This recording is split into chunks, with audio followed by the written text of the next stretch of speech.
Good morning and welcome to the Business Hour. Today's business at hand is focusing on what it takes to design and build and revitalize and make cities more livable and harnessing existing infrastructure to create healthy, sustainable environments. And in that regard, perhaps no project has done more to revise a city center than Atlanta's walkable Beltline project. And with this project as a foundation, my guest, who is the concept creator and founder, Ron Comacho, has taken steps beyond the Beltline to support intelligent urban environments, and we'll be talking about that, the Beltline, and his practice helping other cities to become more livable. Thanks for taking the time, and welcome to the Business Hour, Ron. Thanks for having me.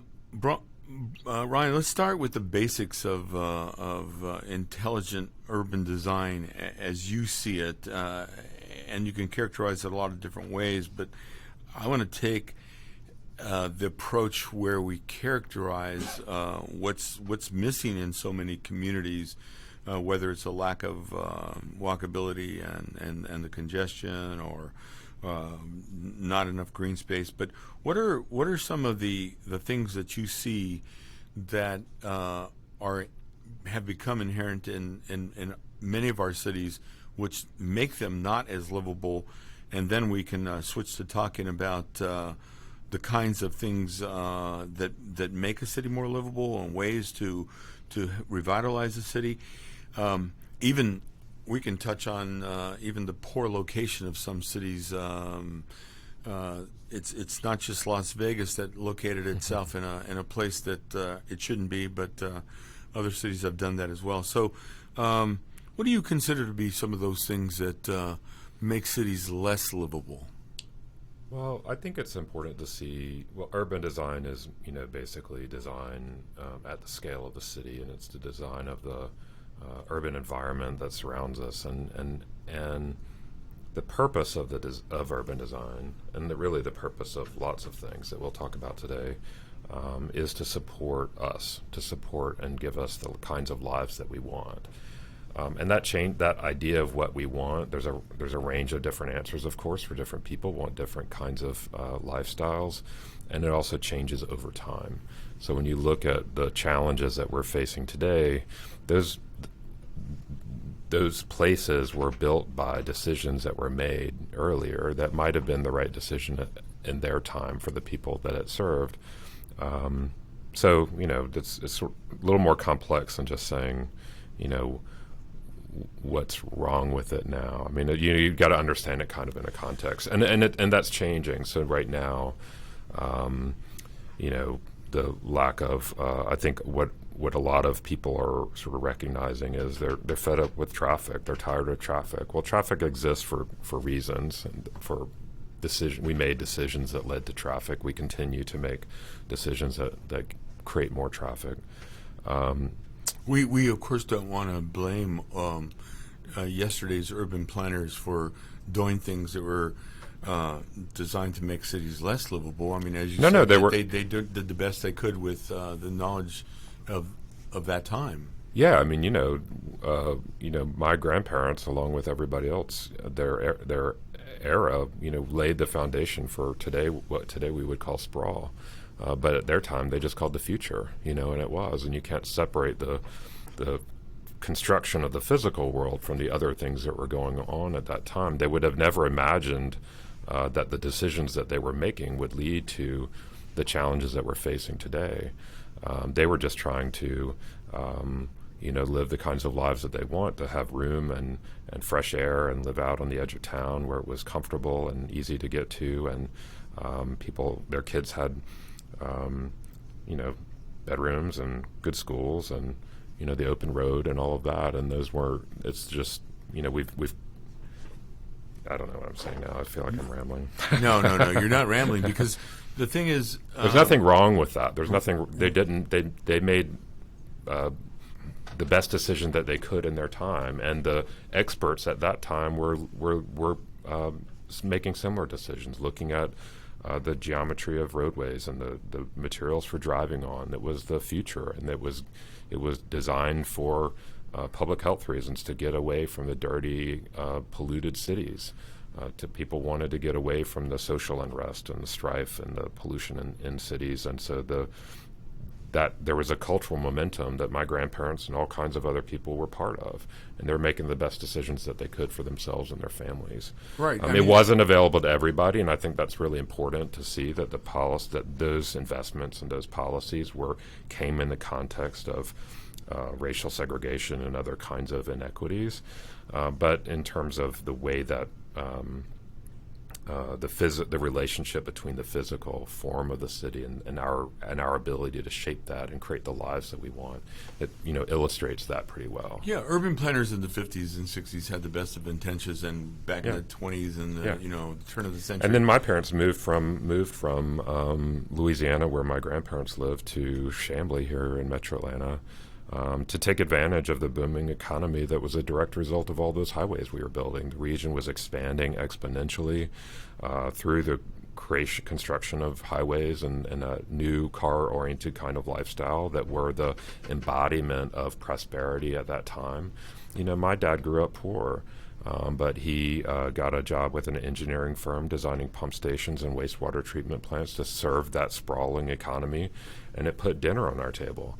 And it sent me to college. It did what city building infrastructure is supposed to do. And again, it wasn't available to everybody. You look at redlining and other kinds of challenges that meant that it was only for certain kinds of people.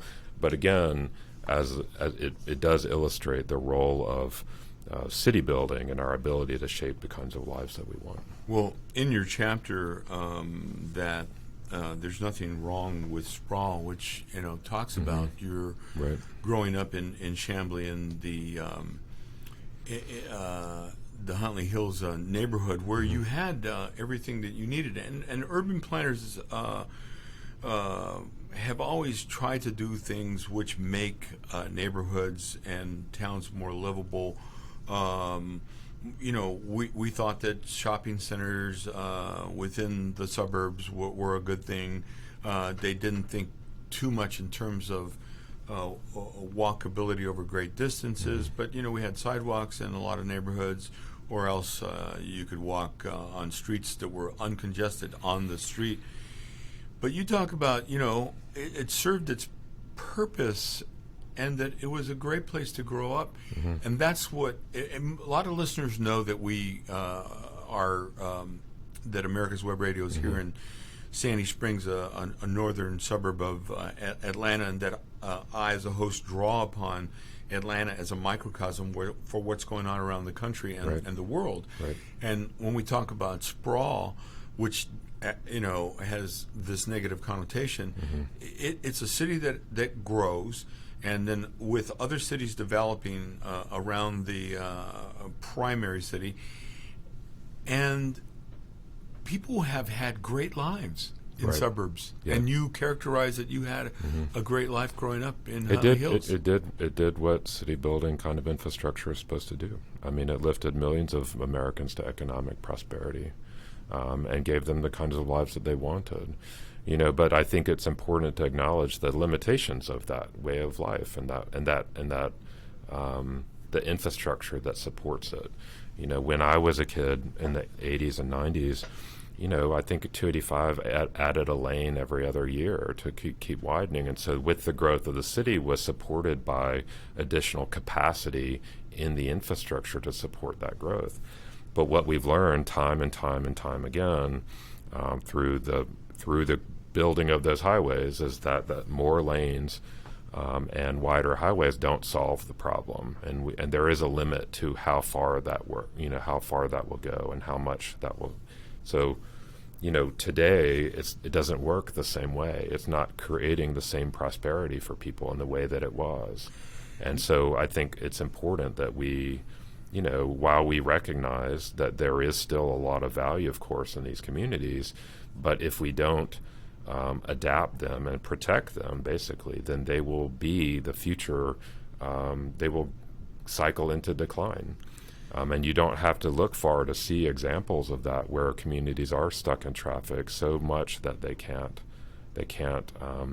they're stuck in gridlock and they can't move, and therefore they decline in both their value and in the population. You know, I know that you have looked at other cities, even abroad, but and we'll talk about one glorious period in your life where you were living in Paris and lessons learned from Paris. But before we get to that, you know, you've seen cities around the country, and going back to my original question, you know, what do you see as some common things that have become problematic beyond traffic and congestion? You know, well, certainly, you know, while you know, automobile-oriented infrastructure was certainly related to public health. That we mentioned the idea of getting away from cities. We've largely solved the challenges of contagious disease. Obviously, the current coronavirus is another different kind of a story. But from, you know, but what's shifted now, of course, is to chronic diseases, diabetes, obesity, heart disease, other things that are related to our sedentary lifestyle. So because we're dependent on cars to get everywhere, we don't get the physical activity and exercise that we need.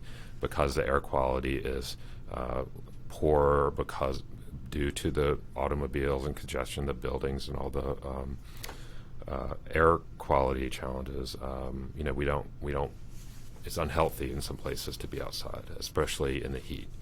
And so it's created all kinds of other health challenges.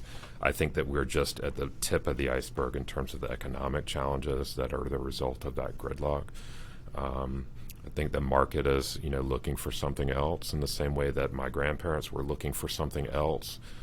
Young people today are looking for something else. They don't want to be. They don't want it. They're not willing to give up an hour each way of stuck in traffic. There are other ways to live. There are other places that they can live, and they're making different choices. And so, yeah, I think the commonalities in cities, large and small, whether you're talking about, you know, very expensive cities like New York or San Francisco, modestly, increasingly expensive cities like Atlanta, or smaller markets like Chattanooga and places like that. Every city's got some range of both being attractive for its affordability and its urban qualities and character, and also rising taxes and rents in those communities that is pushing people to other markets. And so there's a lot of, it's a very interesting time, of course.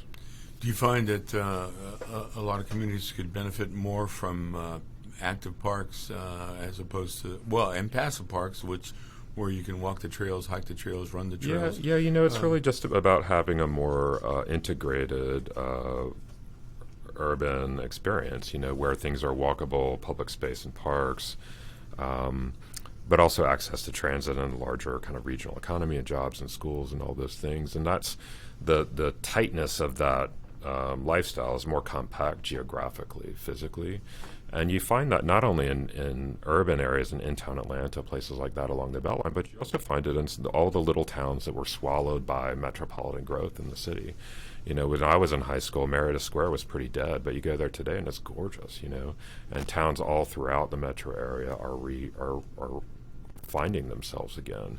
People are looking, you know, they want to live somewhere interesting. They want to live somewhere with character, with some kind of authenticity.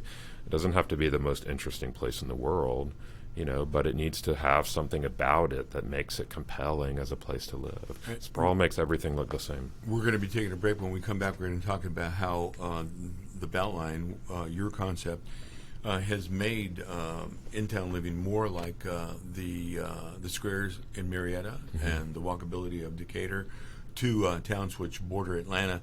We're here with Ryan Gravel. We've been talking about what makes cities more livable, and when we come back, we'll drill down a little bit further, talk about his concept, the Beltline, and about other projects that he has going on right after this break. This is David Donaldson with the Atlanta Healing Center, conveniently located in Lawrenceville, Georgia. At AHC, your success is our goal. Addiction recovery is about more than just not using. It's about becoming a whole person and addressing all aspects of your physical, psychological, and social needs. Please call us at 770-696-9862, or you can reach us on the web at www.atlantahealingcenter.com.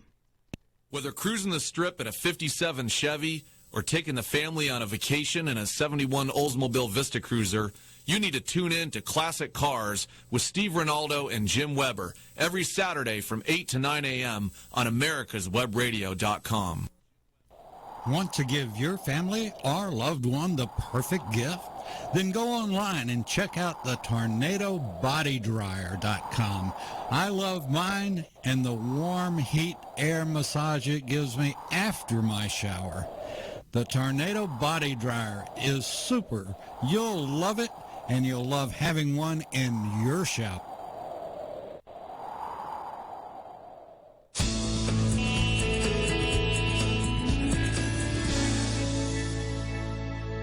Welcome This back is to the America's Business Hour. Web I'm Ron Radio. Comacho, your host. Would you We're here like with Ryan Gravel.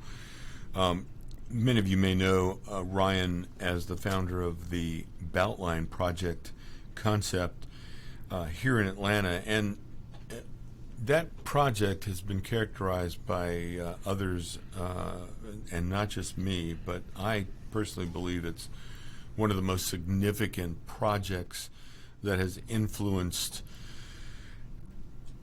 a revitalized attitude about how to accommodate people and to make an environment more walkable and to make it more interesting and to improve what might be called the urban fabric. And we'll be talking about that in a little bit. But Ryan, pardon me, going back to the things that certain urban environments or suburban environments are lacking. Well, on the other side of the ledger, what do you consider to be some of the basic principles for good urban design, both in retrofitting a city, but also if you have a blank canvas, which doesn't occur very often. Towns don't spring up, and there's not a blank canvas to be worked with. But if there was, what would you consider some of the important features to be of that new town? Well, I mean, for sort of human life and dignity, I mean, I think walkability and proximity to the kinds of places that you need to go, shopping, school, work, church, moving around in a way that's civilized and humane, and where you have access to nature and fresh air and you have time to spend with your family and friends. I know that's kind of abstract, but I mean, those are the kinds of places that really define, in my mind, are the best, certainly the kinds of places that I would want to live. And I think most people would share those kind of broad ideas. I like variety, though. I mean, I don't think that there's any one way to do that, to accomplish that. And I think the most interesting places in the world exist in those places for reasons, and when the physical environment taps into and illustrates or somehow creates a space that represents that kind of history, that kind of place, it's more interesting. So, for example, Atlanta is a railroad town. That's why it exists. It's built by the railroads crossing the subcontinental divide. So we're set high on a ridge. On one side of town, the water flows to the Gulf of Mexico. On the other side of town, it flows to the Atlantic Ocean. Following that ridge line are these sub-ridges where the streets come in and out of downtown. So the core of the city is high on the ridge, and the railroads kind of crisscross through the city. And so there's this beautiful history of this sort of physical shaping and forming of the city that is really elegant, and I think ways urban design and spaces and things that uncover that story make it really beautiful. And so Atlanta is remarkable that the Beltline is a railroad corridor. So we're tapping into the DNA of what makes this place, why it exists here.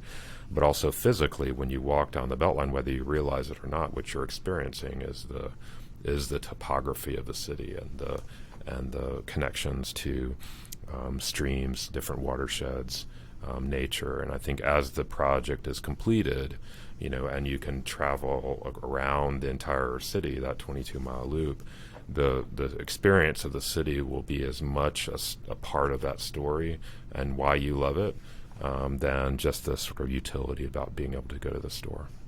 Yeah, unlike a city like Las Vegas that I referenced earlier, I often wonder if there were Native Americans that had created settlements just because of that very typography, Sure. and instinctively knew or thought about it being high ground. Yeah, and I mean, the you know, abundance of creeks and streams. the area of Atlanta was more of a meeting ground between different nations. So the Muskogee people, Creek Nation, and the Cherokee would meet along the river, the Chattahoochee River, and so there were trails that followed the ridge lines throughout metropolitan Atlanta. It wasn't a center of activity, but it was sort of a meeting ground between people. Yeah, I would think that. But even Las Vegas, I mean, Las Vegas, you know, the was, you know, I don't know its exact history, but I assure you there at its origin, there's some reason that it is there. There's some oasis, some watering hole, there's some gap between some ridge lines that make that place a place where people came together. What happened, and you know, Los Angeles is where Los Angeles is because of the river. People forgot that LA even has a river because they channelized a 50-mile-long river with concrete and just drove over it and forgot about it. But it's there because of the river, and so these places have their own origin where people were really connected into that sense of place and had that authenticity and that compactness that made people recognize and love their community, that see it as distinct and separate and beautiful from other places. But what's happened in the last 60 years is that automobiles, and not just automobiles, but highways, but not just driving, but also air conditioning and fast food, you know, industrialized foods and entertainment and television have made American life more abstract from that kind of authenticity. The highways completely ignore topography and things. Think about driving over the Chattahoochee River on I-75. You barely even notice that you crossed a river, if you notice it at all. But, you know, 100 years ago, you would have built a big cable stay bridge like the Brooklyn Bridge to get across that kind of a river. And so we've separated ourselves from the more authentic aspects of our life and the climate and the nature and the places like that. And so I think what people, and sprawl has really made everything look the same. My wife recently went to down near Scottsdale, Arizona for a conference, and she's staying in a hotel, and we're talking on the phone, and she's saying that it looks just like Atlanta. You're in the American Southwest end of the desert, and it looks just like Atlanta because the strip malls look the same out parcels with the same companies, the hotels are the same styrofoam boxes, and you know. And so that blandness, that sameness is something that we don't like. You know, it's what we've been building for a long time, but I think a lot of the movement back to cities, not only urban places like Atlanta, but also the smaller towns that got swallowed by sprawl or other places, other regions, is people searching for something interesting. Again, they don't have to live in the most interesting place in the world, but they want to feel connected.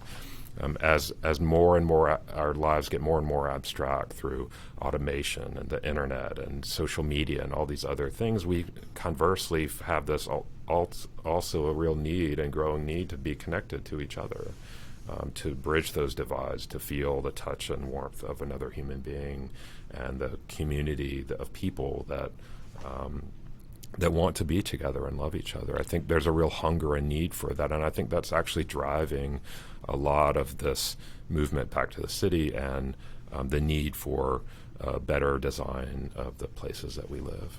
Yeah, I think your point about cities being someplace related to their original geography, topography, and sources of water, you know, being from Los Angeles, I always wondered what it would have been like if they had not paved over the Los Angeles River. Well, you're in luck. They're going to start unpaving it. Yes, so that's exciting. I'm pleased. And that'll be a really interesting dimension for which to create more and more interesting adjacent development. And as I recall, in Scottsdale, they have a body of water that actually is there adjacent to the town center that makes that more livable. Well, and I think the LA River is a really special story because it was paved by the Army Corps of Engineers in the 30s. They paved 80% of a 51-mile-long river with concrete. But a couple years ago, the Army Corps of Engineers agreed to a $2 billion restoration of one little piece of the river.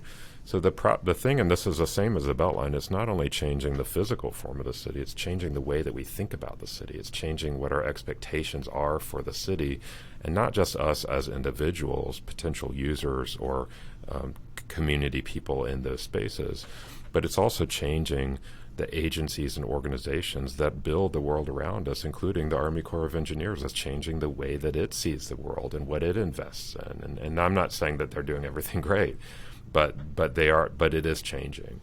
The DOT is changing. Other people are changing because the population is changing, has different expectations for their lives. Yeah, there's no question that there are real benefits, I think, from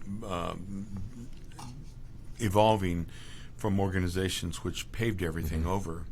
I've always thought of lots of DOTs being, the commissions being made up of retired asphalt and concrete company owners that knew how to build highways.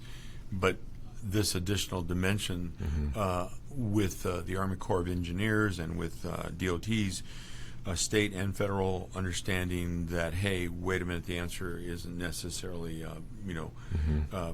build more highway, thinking in terms of making those highways a part of livable communities. I wanted to ask if you thought that there were groups making towns and cities more walkable is not an easy task, and yet there have been campaigns across the country to do exactly that. And included in that is reclaiming some infrastructure, which we'll get into in just a moment in a big way, because I want to talk about the Beltline. And we just mentioned the Los Angeles River. That's the reclaiming of some infrastructure. But are there organizations? The Main Street USA organization is an organization that has helped towns revitalize their main streets and make them more walkable. Are there organizations like that you think are doing really good work? Oh yeah, I mean there are a ton of organizations working on this. I mean, again, this is not the effort of one individual or one organization. It's a cultural momentum of people, and a lot of it started with preservation movements for people who were trying to save the historic assets of a community, and Main Street is certainly part of that story. But everybody from the Urban Land Institute to organizations like the Nature Conservancy and others who are engaging in the preservation, protection of historical assets, communities of people through housing affordability and those kinds of things, or the preservation, protection of nature and habitat in places that otherwise will be overrun with the powerful new economic growth forces that we certainly see here in Atlanta.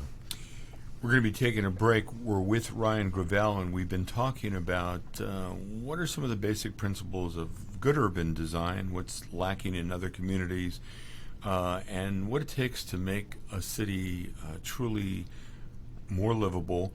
We'll be talking more specifically about one of his major projects, the Beltline, right after this break.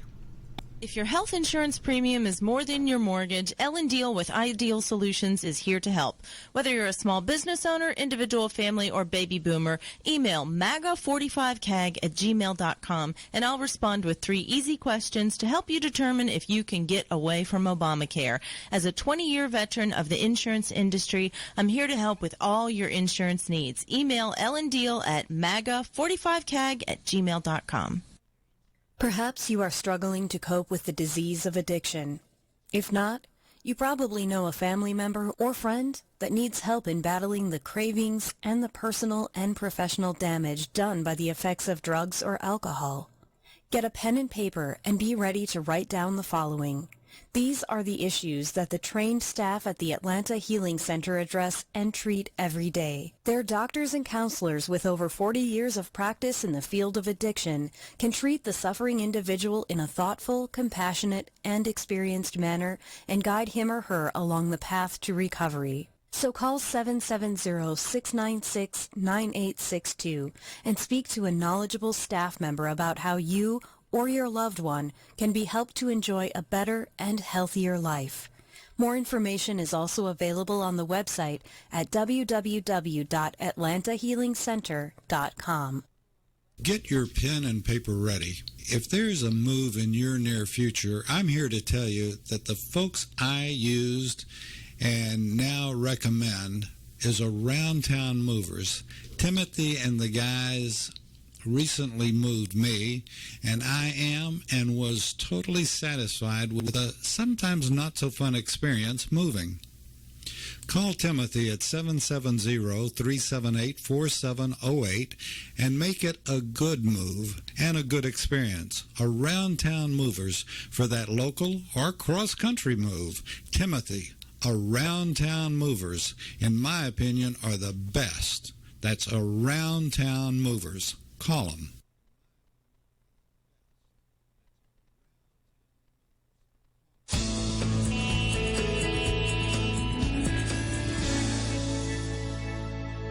This is America's Web Radio. Would you like to have a show, talk about your business, or express your opinion on America's Web Radio? Just email gm@americaswebradio.com and we'll get back to you. Thank you.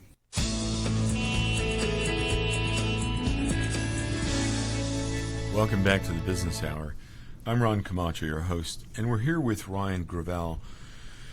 We've been talking about what makes towns and cities more livable, and conversely, what are some of the problems with towns, small and large, and with big cities. And one of the cities we mentioned was Los Angeles, where Ryan, during the break, pointed out that the Los Angeles River, which is a channelized, massive 50-mile, 51-mile stretch of concrete where they've accommodated, where they've designed a channel to accommodate water when there's rainfall to avoid flooding, and yet it's a big, ugly, massive concrete, except in some sections. And you were pointing out that in Glendale, describe for me what describe for the listeners. What well, first, ugly is a subjective term. There are moments where all that concrete is really, really beautiful, and I've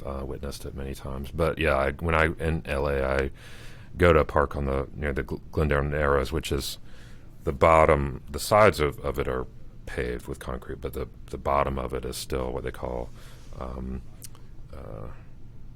Well, it's natural. It has river rock and trees and stuff in it. And there's a horse stable nearby, and so people get on their horses and they cross the river and go over to Griffith Park, and it's just really beautiful. So it's changing. And of course, there's organizations, the city and county of Los Angeles, a group called River LA, the Friends of the Los Angeles River, all kinds of engineering departments and other people sort of rethinking the river and really connecting Los Angeles back into its origin, its reason for being, in a way that I think will really shape how we think about the future of Los Angeles. Yeah, we still have to concern ourselves with water supply in a lot of major cities. It's not clear what's going to happen with the Colorado River as a water source, with water runoff from the Sierra Madres. One of the areas that I've touched on with the Business Hour has been desalination, and that's a whole other topic, but that is something that will surely help Californians and other drought-stricken areas. Texas is looking at some ambitious desalination projects, but water source and the Los Angeles River channeling some of the water that comes in as water runoff primarily, but I think it also takes on some water from the Colorado River, if not directly, more indirectly. Do you know if they're thinking of widening that small channel right in the middle to uncover more river rock and maybe some vegetation? Or create? Well, I mean, obviously the ideal thing would be to just get rid of the concrete. The problem is it's channelized for a reason. It's channelized to stop downtown from flooding. And so you can't do anything to the channel without accommodating that floodwater upstream. And there's no room. There's not a lot of room anymore because the river's been hemmed in with railroads and highways and neighborhoods, and so that's pretty challenging from an engineering perspective. But I think my interest is really, it will never be a wild river again. But that doesn't mean that we can't think of it as a river, and that the river can't be designed to be more green, more open, to provide other utility other than flood control. And I think that, I'm no expert on it. This is not my project, but there are a lot of people working on it, and it's fascinating to see what it means, not only the physical project, but also socially and culturally, like the Beltline, how it's transforming the way that Angelenos think about their own city and where they want to be and what they want their future to look like. That might be the topic for another program. I was just curious whether or not that channel, which I think might be 20 to 40 feet wide in some sections and deeper than the other, the concrete slopes around it, was going to be initially widened because you'd be taking out less concrete than the larger structure, and made to be more natural and still remain a channel for the flow, which has always been relatively meager, except during times of heavy rainfall, which is seldom, because otherwise it's like a little stream rather than a river. But speaking of reclaiming infrastructure, which is not only a major theme of your book, reclaiming, where we want to live, subtitled Reclaiming Infrastructure for a New Generation of Cities. Before we even get into the book, I want to talk about the Beltline itself. The Beltline here in Atlanta was a combination of railroad lines that you identified as something that could be reclaimed and repurposed. Talk to us about the earliest stages, Ryan, for how you even noticed that there was this rail line that was relatively circular, kind of surrounding the inner city, and how you envisioned that it could be reclaimed and repurposed. Well, I saw it because I'm a railroad nut. I like railroads. There's just something about it. When I mentioned I grew up in Chamblee, and we could hear the train at night, and my mom had a quilt store up in downtown Chamblee, and which was blocked from the railroad tracks. And there's just something about railroads that I just really love. And so when I went to Tech and moved downtown to live in the dorm in the early 90s, I just was fascinated with the industrial, gritty railroad side of town, and would go out and explore the city. I saw that there was this loop of railroads that was mostly underutilized, although some of them were active at the time, and just became sort of fascinated with it.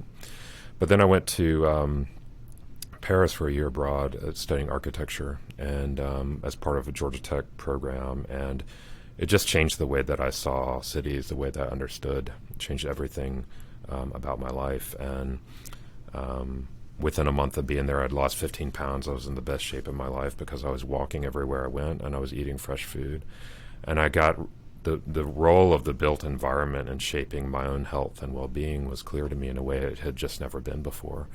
And so I was interested in how the physical city, infrastructure and public space in particular, shape our way of life, or by creating opportunities. From a block and a half from my apartment in Paris, I could take a subway across town, or I could take a high-speed train across Europe. There was multi-layered infrastructure for mobility. I could walk to my friend's house. I could walk to the grocery store or school. It was just a very robust, very civilized way of life. And along the way, I saw all kinds of different people. You new people, even though you don't know them, because they're part of your community and your life. The little shopkeepers who kind of become friends. The ladies at the ticket counter, the metro, the guy who threw the fish at the restaurant, the seafood restaurant in the mornings. the guy who worked at the smoke shop and, stood with his dog at the door, watching the street go by, There was just really something beautiful about that life that's not, certainly not unique to Paris. I mean, it's true of small towns as much as it is large cities. But because I had grown up in this automobile kind of environment, driving to the mall, I wasn't that familiar with that. That was new to me. And so I was interested in not only the physical and sort of health side of the public space and infrastructure of the city, but also the social and cultural side of it. And then, importantly, I came home that summer, graduated, lived with my parents that summer in Chambly, and took a job off of Windy Hill Road. So I had to drive about 45 minutes across the top end of 285 every day. And I saw that suddenly, you're in your car, you're driving, however many miles that is, but you're not moving a muscle, and you're passing hundreds of thousands of people, but you don't see anybody. You see your parents in the morning when you leave, and then the next person you see is the receptionist at the office. You don't connect with people that you don't know. You're not around people who are different from you. Obviously there's exceptions to all that, but as a larger kind of broad narrative, that infrastructure, that traffic seemed more like a barrier to the kind of life that I wanted. I didn't want to live like that for the rest of my life. I didn't want to do it. And again, it's not that there's anything wrong with it. If that's the choice, lots of people make choices for lots of reasons. I've lived for times in my life where I had to drive in traffic, and there's nothing wrong with me about that. But, aspirationally, as we're looking ahead at what kind of place we want to build and create, what kind of lives that we want, I was interested in something else. And so I took a year doing that job, and then ended back up at Tech in graduate school for doing a joint degree with architecture and urban planning. And my thesis project had to be combine those two things together. So it was design, but at a city scale. And I knew this loop of railroads, and I was interested in how you would repurpose these railroads to accommodate some other kind of life, to support existing communities, revitalize the neighborhoods along the way, but also incentivize, growth and development in that part of town where most of the property was abandoned industrial sites where there were drug deals and prostitutes and other kinds of things. I mean, this is a very different time in Atlanta than what you see today, right? Very different. The city had lost a fifth of its population to suburbanization and white flight. It had kind of stabilized and was just starting to grow. There were a couple of new apartment projects on the east side, but otherwise, this was abandoned land that nobody, that very few people saw a future in. And what years were these while you were in the graduate program? So I started grad school in '96, right after the Olympics, and I finished in '99. So my graduate thesis was finished in December of '99, just 20 years ago, and 2 months. Never imagined we would actually build it. For me, it was just an idea about the kind of future that I wanted and how you would support that through infrastructure. So literally the thesis is that if you build the kind of infrastructure that supports the life that you want, then that's the life that you'll get. And so fast forward to today, we're living this ridiculous dream. Yeah, well, it's really, I think, the evolution of your mindset from growing up in Chambly and then the trip to Paris and the impact that had, and then coming back and, pulling it all together. Those are really pretty cool, incipient embryological roots of the Beltline, if I may. Yeah. We're here with Ryan Gravel. We've been talking about the aspects of quality urban design so that cities and towns can be more livable. We'll be back to talk more about it after this break.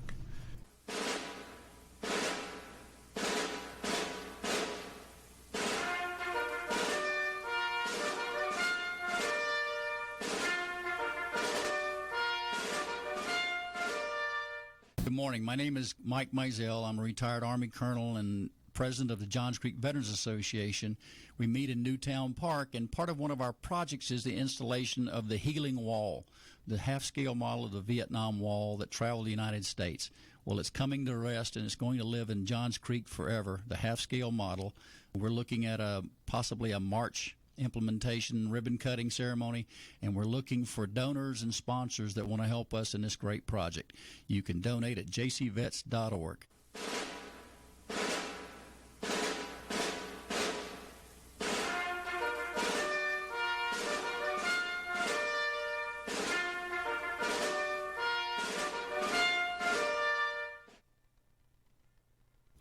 Want to give your family or loved one the perfect gift?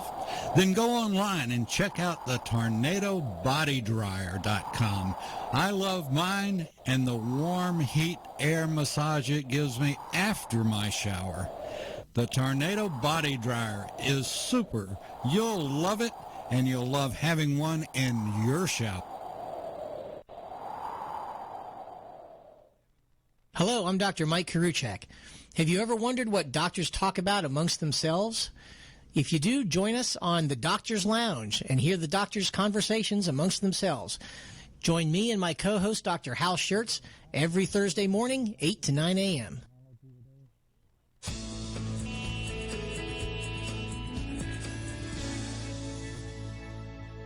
This is America's Web Radio.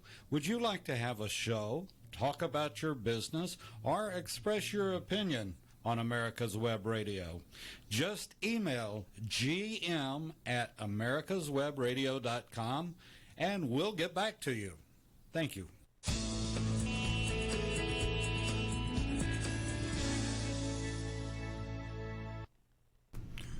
Welcome back to the Business Hour. We're here with Ryan Gravel. We've been talking about quality urban design.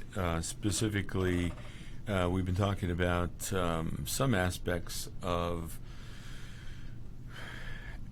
Atlanta here in Georgia and the work that Ryan did to create the concept of the Beltline.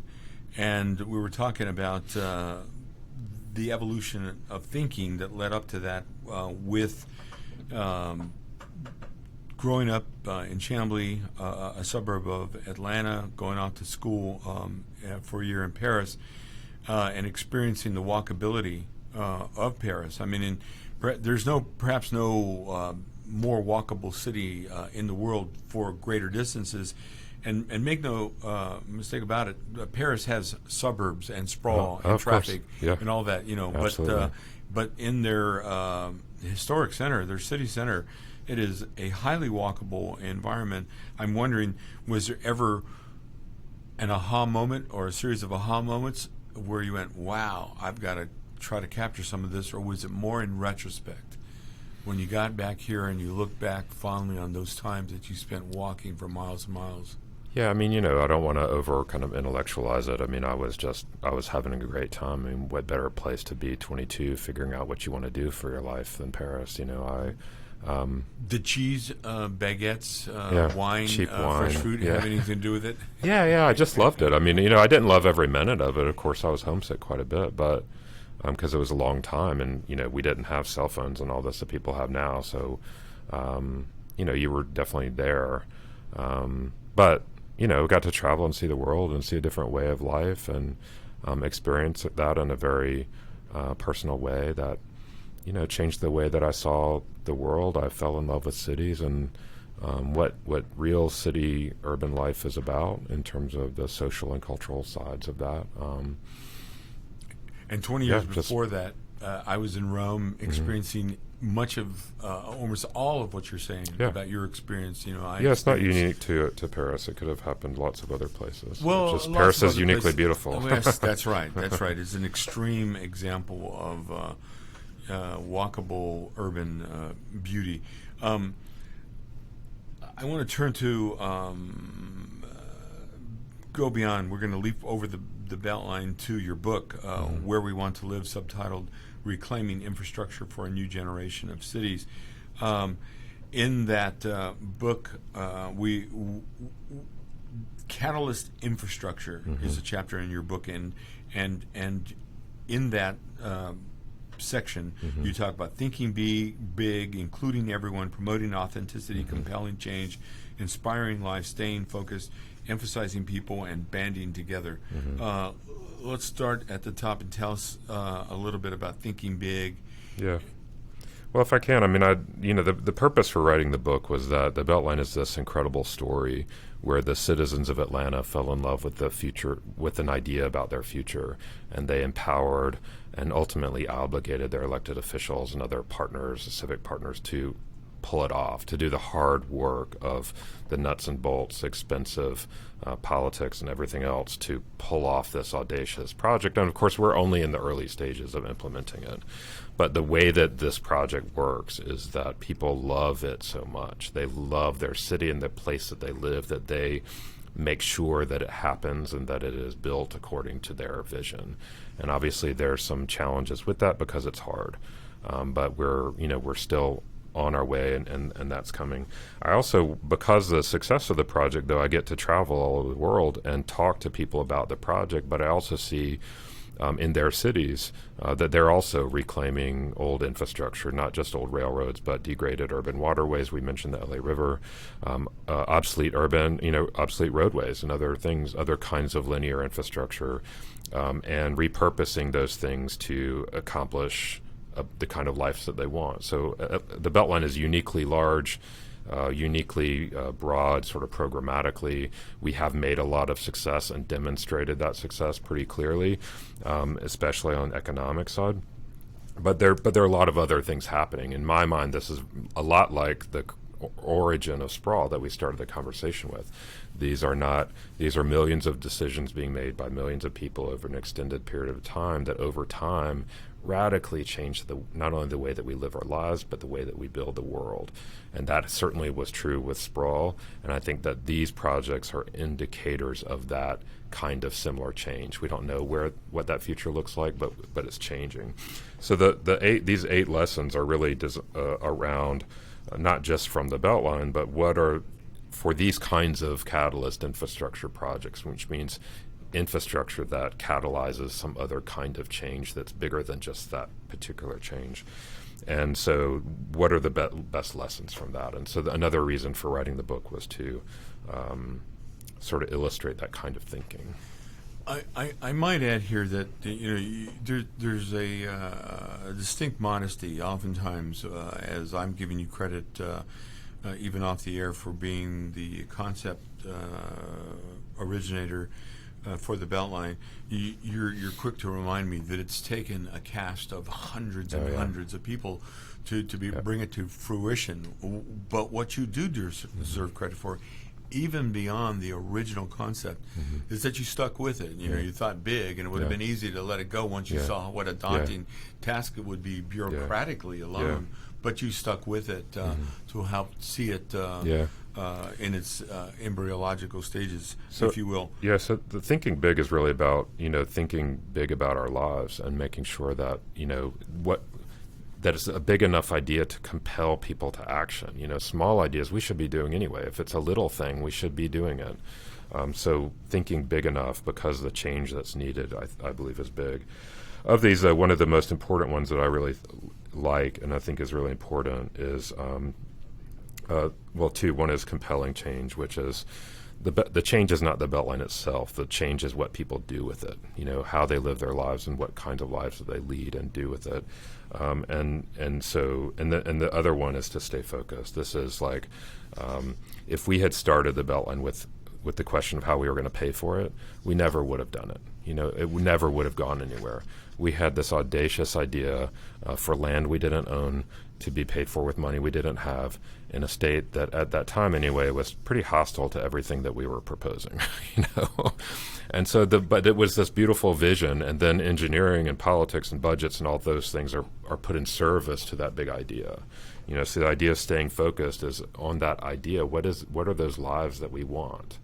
Before we think about how we're going to pay for it, before we think about what we did last year, before we think of what the technology is and is that even available, what kind of lives do we want? And then all that stuff falls in line to help us achieve that kind of outcome. And you engaged a lot of people along the way. Right. I want to we're running out of time here, and I want to touch on the generator concept and how the generator concept is being fueled by the aftercar concept. Yeah. Tell us about that and how that fits into the six-pitch universe, if you will. That's a lot, but if you... Well, Six Pitch is my consulting practice, and I'm doing, I work for myself, basically, and I do consult on sort of big ideas. So I'm working on a 3,500-acre park inside 285 with the Nature Conservancy right now. It's just an idea, but it's a park bigger than Stone Mountain Park, but inside 285, made up of landfills and truck yards and degraded urban land, all organized around the South River.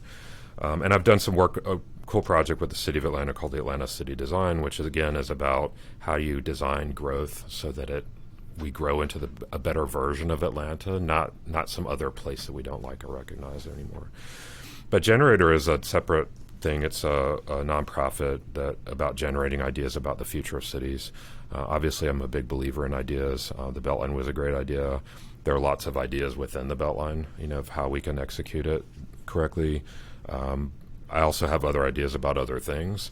But along the way, I've met a lot of people who also have ideas, and a lot of those ideas are ideas that we need. They are from voices that we're not currently listening to. And so Generator is about creating a place that supports people with ideas, giving them a platform for those voices, and so that we're listening.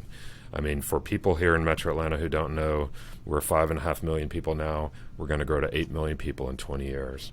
That's like moving Charlotte to Atlanta in 20 years and not doing anything about regional transportation. So you think traffic is bad now, you think all the challenges that the region faces are bad now, get ready, because it's going to be serious. And so if we're going to manage that change, if we are going to survive that change individually or as our communities and businesses, then we need ideas. We need more Beltlines. We need more things like that. And it doesn't just have to be civic infrastructure. It can be about technology or automation. It can be about finance or medicine, health or ecology, climate, whatever, or the intersection of all those things. But Generator is designed to be a place where people come together around ideas to support each other, find support, find volunteers, find expert advice, find funding or whatever. Generator is not providing that, but it's a venue for that kind of dialogue and a magnet for people with ideas so that we have a chance of hearing those ideas and getting them out there. The idea with Aftercar, though, is that a nonprofit is tough because raising money is tough, especially if you're pushing the envelope or doing anything interesting. And so Aftercar is this sort of for-profit restaurant bar that cohabitates with Generator. It's going to be on the Beltline in the basement of the telephone factory loft right at Ralph McGill on the East Side Trail. Got a beautiful view of the Beltline. We're going to be opening in August with an event venue. Ultimately, it'll be a restaurant. And it'll be the revenue stream to support the nonprofit's work. That's a beautiful model. And if you hadn't heard about it, you've heard about it today. And so look for it to come and go and eat and drink and help facilitate the Generator concept. Ryan, I want to thank you for taking the time to be on the Business Hour and shedding light on the work that you do. It's great to be here. Thank you. We've been listening to Ryan Gravel talk about basic principles of reclaiming infrastructure and other aspects of good urban design. Hope we shed a little light on and a positive light on the future of urban design in beyond Atlanta. You've been listening to the Business Hour here at America's Web Radio. We're on Fridays from 10 to 11 a.m. Have a great weekend. We'll see you on the radio and the internet next week. If your health insurance premium is more than your mortgage, Ellen Deal with Ideal Solutions is here to help. Whether you're a small business owner, individual, family, or baby boomer, email maga45cag@gmail.com and I'll respond with 3 easy questions to help you determine if you can get away from Obamacare. As a 20-year veteran of the insurance industry,